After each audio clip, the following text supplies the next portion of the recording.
Quizá antropológicamente uno de los modos más profundos de festejar es pensar. Y pensar no se lo puede disociar del obrar.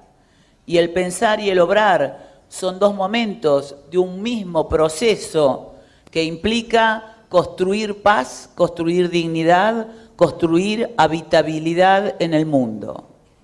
Son tres momentos indisociables. No es concebible hoy la paz como un estado individual personal. La paz es una estructura que posibilita habitar sin miedo a ser. Y miedo a ser no es miedo a ver qué tal me irá en la vida, es tener resuelto una comida digna, un cobijo reparador, un amor que espere, una educación que estimule y una salud que haga saludable, festejable, digno de saludo. De ahí que construir la paz es una pulsión social estructural.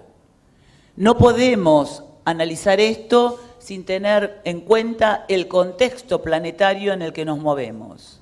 Y el contexto planetario, más allá de las formulaciones ideológicas que cada uno albergue, sí tiene antropológicamente una muy fuerte y problemática connotación universal.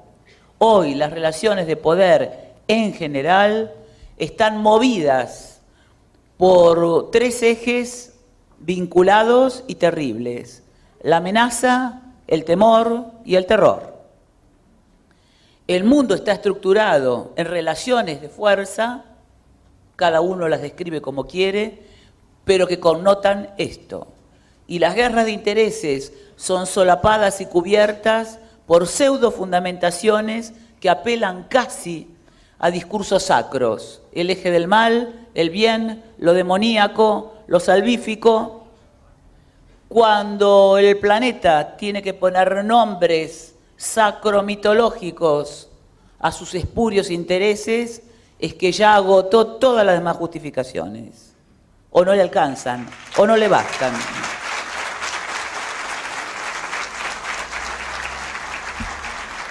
Esto es esencial para comprender cómo se tiñe el tono social de nuestras culturas. Culturas como la de hoy, día emblemático para nuestros países latinoamericanos, porque es cierto que los aborígenes, los que están desde el origen en las entrañas de nuestras amadas tierras, fueron masacrados y negados, despacificados, porque no se les permitió ser quien eran. La primera forma de dominación es no dejar ser.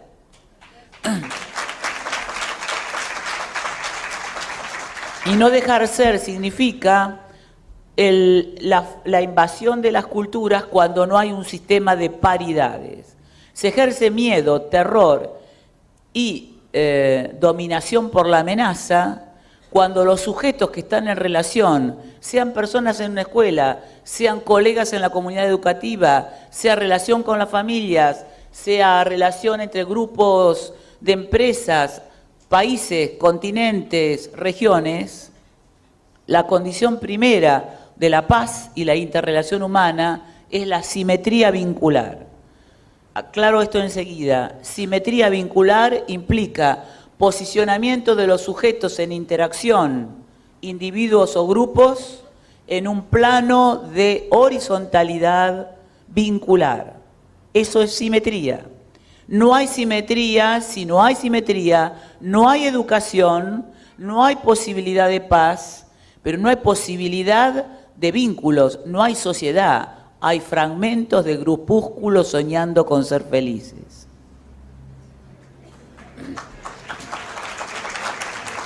La fragmentación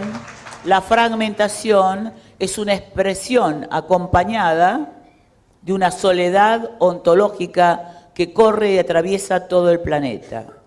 Es inseguro ser y no se tiene un con quién y un con quién es poder ser, porque lo que acontece en la estructura global se repite con demasiada frecuencia, aunque no lo reconozcamos, al interior de los pueblos, de las regiones, de las instituciones, de las familias y de nosotros mismos.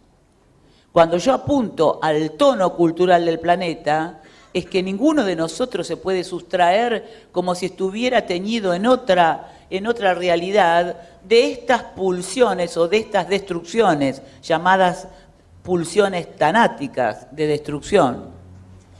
Y acá atrás subyace un problema al que un día le tenemos que dar un espacio propio, que es el tema del poder. El poder está siendo ejercido como dominación, no como disponibilidad.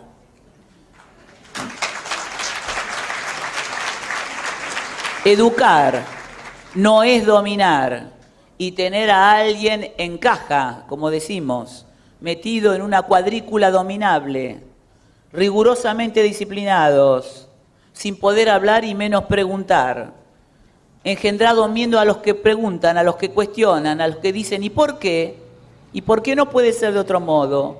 Cada vez que alguien lanza un por qué hay que hacer una fiesta, porque todavía en medio de tanta amenaza, de tanta constricción, de tanta compulsión, tiene un hálito interrogante que lo hace poner en pie.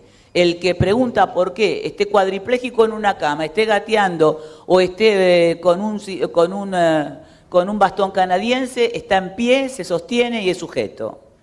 Y otro que anda orondamente por el mundo y repta o secuencia, en realidad es gusano metafísico.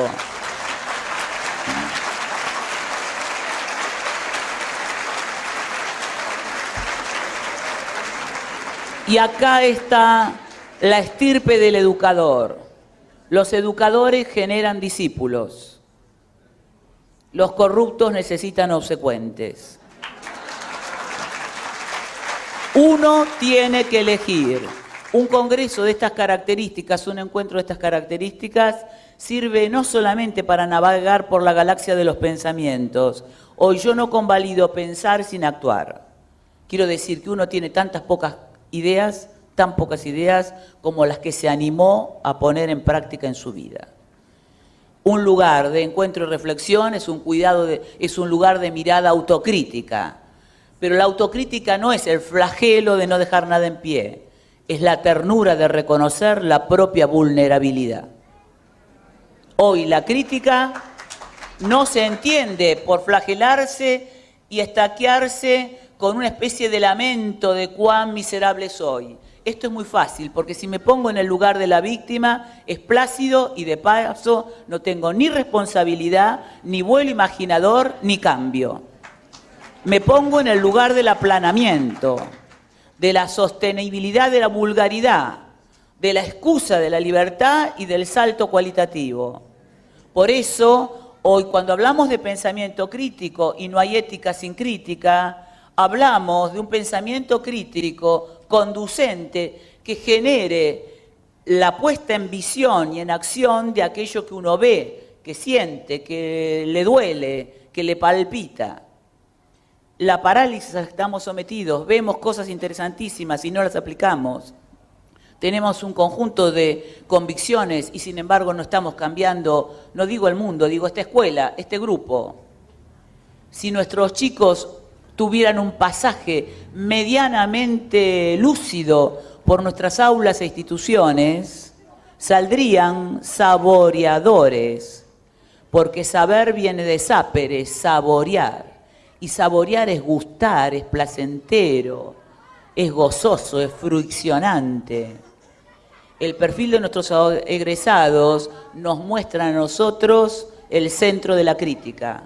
¿Qué pasó que no los invitamos a esta expresión que ellos usan? No sé si en Cuba lo entienden, abrir cabezas, partir cabezas. Dicen, se me partió la cabeza, pero dicen, estás de la nuca, del lado que no se ve.